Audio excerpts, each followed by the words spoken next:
Po naujo meto čia buvo su tais Natūra 2000 apribojimais, buveinių įsteigimais labai daug užstrigo kirtimų, daug derinimų su visom saugomom teritorijom ir taip toliau. Jau šiandien dienai saugom daugiau negu kad reikia perteklinai jau saugot, nes kaip pavyzdys saugomoje teritorijoje, biosferos poligone yra brandus miškas, kurį galima kirsti ir dar su saugomom teritorijom reikia derintis apie mėnesį, kol jie pateikė išvadas, kad galima vykdyti kirtimus, ar yra kažkas saugoma ar ne. Ir dar proceso eigoj kažkoks specialistas sugalvoja, kad gal, žiūrėkit, tas miškas yra brandus, mažai saugomo tokių miškų šitoj vietoje yra, gal mes jį pasaugokim.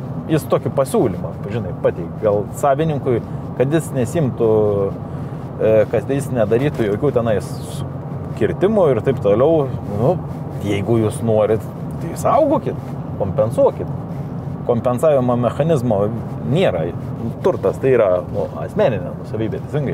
Jeigu jūs valstybę nesaugot miškų valstybiniuose miškuose papildomai, kurie jums nekainuoja, o norit pasimti iš privačių asmenų, tai jūs atitinkamai ir kompensuokit ir saugokit, pasimkit savo nusavybį ir turėkit. Čia nei vienas miško savininkas nebūtų prieš už tai, kad kuo daugiau mes saugom. Net ir dabar, į šitą mišką, kur važiuojam žiūrėti, tai yra, kad kažkokia saugoma paukščių rūšis tame regione yra jūrinio erelio lizdas, pavyzdžiui, negalėsi vykdyti kirtimų, atsiuntė raštą, kad saugotino šiandien dienai nieko nėra, galima daryti projektą. Ok, projektą pradedam tvirtinti ir taip toliau.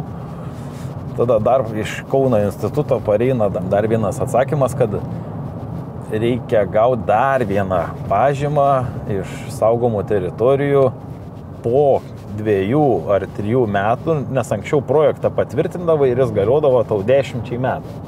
Tai dabar šį kirtimą dabar mes iškertam ir sekant kartą, kai po 5 metų mes norėsim vykdyti kirtimus, mes turėsim dar kartą gauti iš saugomų teritorijų raštelį, ar tenais dar kažkas neatsirado, dar kažko saugotino. Tai realiai, jeigu nutūps kažkoks paukštelis, susikurs savo lizdelį, tai mes jį visi įsidėsim, žiūrėsim ir saugosim.